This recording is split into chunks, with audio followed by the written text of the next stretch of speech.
આપણે હવે ટ્રેક્ટર લઈને દ્વારકા જવું છે, તો બોલો તમે પણ આવો છો ને?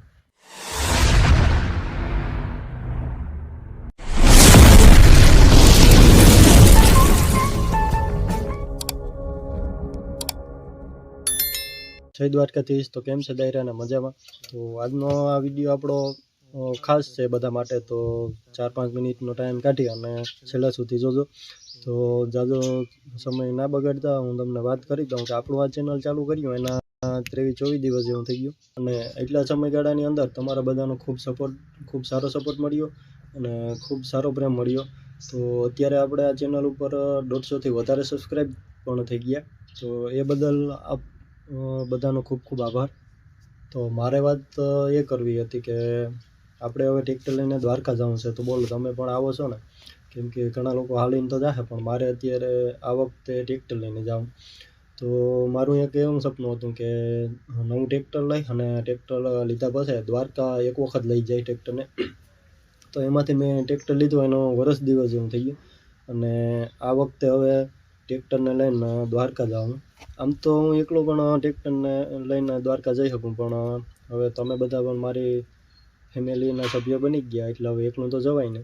તો તમારા બધાનો સપોર્ટ મળે તો હળી મળીને જાય તો કંઈક અલગ જ મજા આવે. અને આ મારી લાઈફમાં પહેલી વખત હું કરવા જાઉં છું. તો 3જા મહિનામાં હોળી છે અને એ સમયગાળામાં આપણે જવાનું પ્લાનિંગ છે. તો થોડુંક વહેલા મોડું થઈ શકે, કેમ કે ત્યારે ટ્રાફિક બહુ હોય, કેમ કે બધા લોકો હાલીને જતા હોય. તો બીજા નંબરમાં સુદર્શન સેતુ ઉપર ભારે વાહનને લઈ જવાની એ મનાઈ હોય, તો એને ધ્યાનમાં રાખી અને જવાનું છે. અને આમાં આપણે ઘણા બધા લોકેશન નાખવાના છે, ઘણા બધા સ્થાન નાખવાના કે કઈ કઈ જગ્યાએ જાઉં, કેવી રીતના છે બધું. તો તમે પણ મને કોમેન્ટમાં કહેજો કે આપણે કયા કયા સ્થાન ફેરા જેવા હોય, તો એ પણ આપણે આમાં જ્યારે એડ કરતા હશું ત્યારે એને એડ કરી નાખશું. તો કોમેન્ટમાં તમે જરૂર મને કહેજો સ્થાનના નામ. આમાં 4-5 દિવસ જેવું થાય લગભગ, હજી તો કંઈ નક્કી નથી. જ્યારે સ્થાન નક્કી કરશું ત્યારે ખબર પડે કે કેટલા દિવસનું થાય.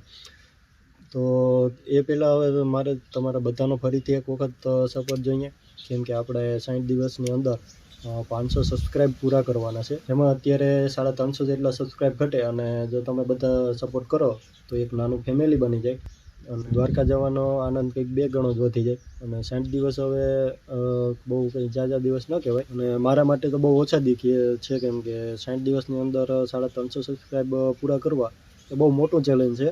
એમાંય હવે તો કમૂરતા ઉતરી ગયા ને વિવાહનું ચાલુ થાય, એટલે એમાંય અવર જવરનું ને રહે, એટલે 60 દિવસ તો કેમ જાય ખબર જ નહીં પડે.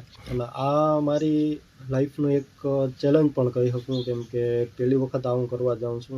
મને એવું લાગે છે કે યુટ્યુબની ફેમિલીને હું સાથે લઈને દ્વારકા જાય એટલા માટે, અને મને આ બહુ હાર્ડ લાગે છે આ બધું કરવું. અને જો તમારા બધાનો સપોર્ટ મળે, પ્રેમ મળે, તો સરળ પણ થઈ જશે. અગાઉ હું તમને પાછો એક વિડીયો બનાવી એમાં બતાવી દઈશ કે આપણે ક્યારે નીકળવાનું છે, કેટલી તારીખ છે અને કેટલા દિવસનું, અને કયા સ્થાન આપણે આમાં એડ કર્યા.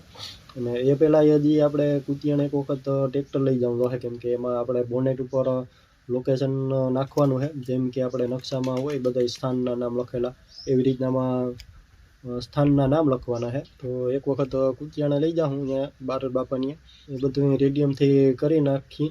અને જોઈએ આ ચેલેન્જ આપણી પૂરી થાય કે અધૂરી રહી જાય, કેમ કે સપોર્ટ વગર કંઈ શક્ય છે નહીં. એટલે હવે 60 દિવસ જ બાકી છે. એને બને એટલો શેર કરજો બધાને, એટલે ખબર પડે લોકોને.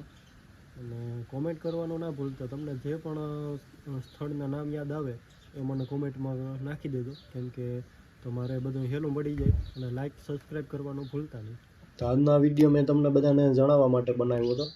તો જોઈએ હવે આગળ શું થાય. તો હાલો હવે મળીએ આપણે આગલા વિડીયોમાં. તો ત્યાં સુધી દાયરાને જય દ્વારકાધીશ.